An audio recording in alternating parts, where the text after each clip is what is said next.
Pessoal, vamos começar agora falando sobre memória virtual. A ideia de memória virtual é fazer com que cada processo enxergue a memória externa, endereça a memória externa, vendo não exatamente a memória externa como ela é, mas a gente vai estar enganando o processo. O sistema operacional vai estar enganando o processo, passando para o processo uma memória virtual. Vamos por uma virtual memory,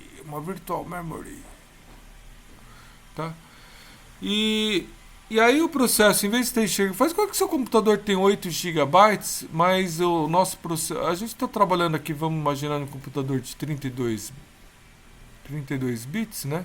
E o espaço de endereçamento aqui, que a gente vai que o sistema operacional vai estar dando para o processo, é de 0 até esse monte de F, 0 até dando aqui 4 gigabytes de digamos, memória para o processo. Dentro do Linux a gente vai deixar o processo com 3 GB, né? 3 GB de memória para o processo e 1 GB para o kernel, tá?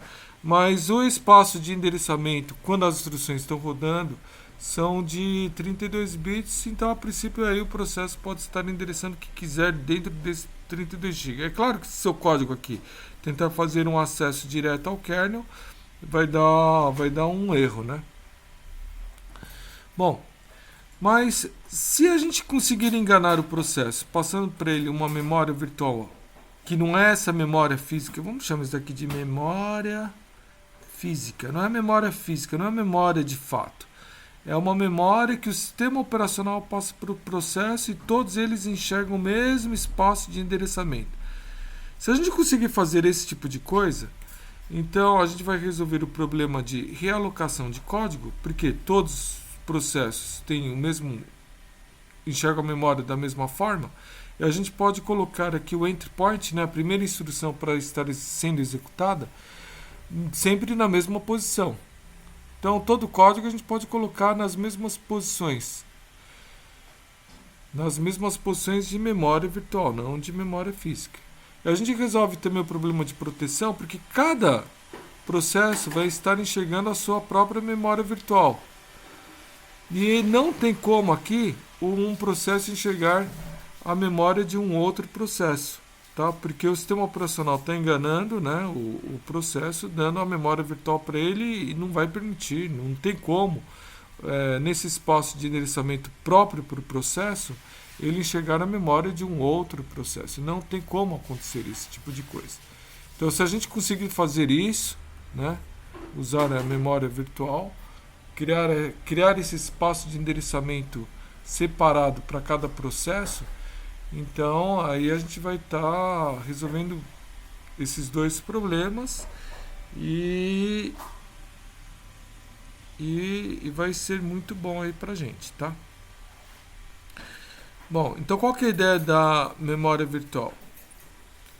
A ideia da memória virtual, assim, em um nível mais baixo, é fazer com que toda vez que a CPU endereça aqui a memória externa, ele vai endereçar uma outra parte aqui na memória física. A memória virtual fala, por exemplo, eu quero pegar a posição 1000 hexa, o processo ele está vendo a posição 1000 hexa, tá, da memória virtual,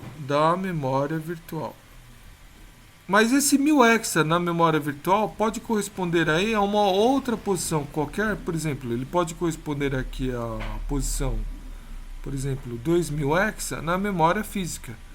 Então, para que o processo, né, enxergue o 1000 hexa como o 1000 hexa virtual e de fato esteja endereçando 2000 hexa físico, é necessário com que a gente tenha uma tradução do endereço virtual para o endereço físico. Quem que vai fazer essa tradução é a MMU, que é o Memory Management Unit. Então, quando o processador mandar 1000 hexa para a MMU, o processador manda 1000 hexa para a MMU, aí a MMU vai transformar esse 1000 hexa em um outro número, por exemplo, 2000 hexa na memória física, e ele vai estar endereçando de fato o 2000 hexa na memória física. Isso daqui vamos supor que é para o processo 1. Para o processo 1 acontece isso. Para o processo 2, quando ele for endereçar o 1000 hexa, aí essa EM1000 vai ter que pôr essa posição 1000 hexa, né, em alguma outra página de memória qualquer. Vamos supor que ele põe aqui na posição 8000 hexa e endereça aqui o 8000 hexa como se fosse o 1000 hexa aqui para o processo 2, tá legal? Entenderam? Cada processo vai estar enxergando a posição 1000 hexa de uma forma diferente, porque cada processo tem o seu próprio espaço de endereçamento. O espaço de endereçamento de cada processo é diferente um do outro. Então, como que a gente vai conseguir transformar um número em um outro número? Como que a gente vai fazer isso? A gente vai precisar de um mapa, de uma tabela para fazer esse tipo de coisa. É o que a gente vai estar vendo daqui a pouco, mas antes de a gente mudar de transparência, tem que falar mais uma outra coisa para vocês. Está vendo que existe aqui uma comunicação entre a CPU e a MMU, tá?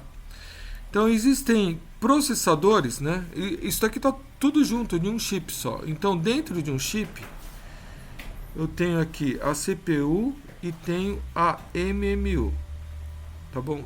Tudo encapsulado junto. Por quê? Porque eu não posso ficar perdendo velocidade. Se isso aqui tivesse, né, digamos, num chip externo, provavelmente aqui daria problema nessa comunicação, teria que baixar a velocidade e geralmente, acho que, sei lá, certamente eles vão estar encapsulando aqui o CPU e a MMU juntos.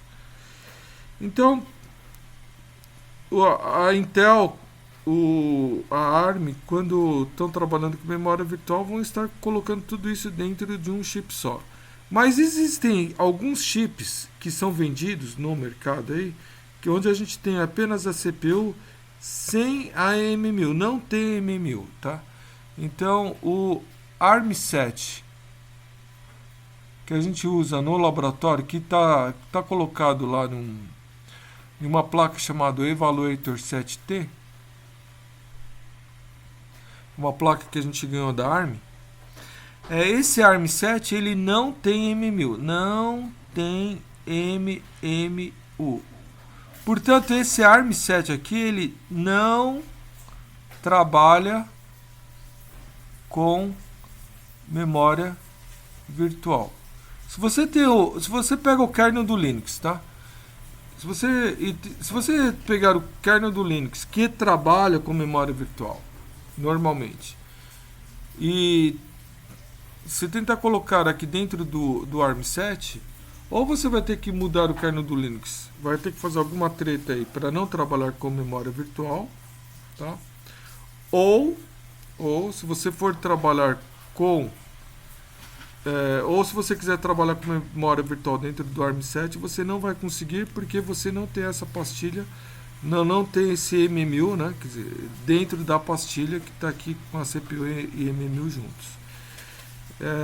Então, uma pergunta que antigamente eu gostava de fazer, talvez em prova, era a seguinte: eu posso ter memória virtual dentro da minha placa lá que a gente usa no laboratório de microprocessadores, o Evaluator 7T?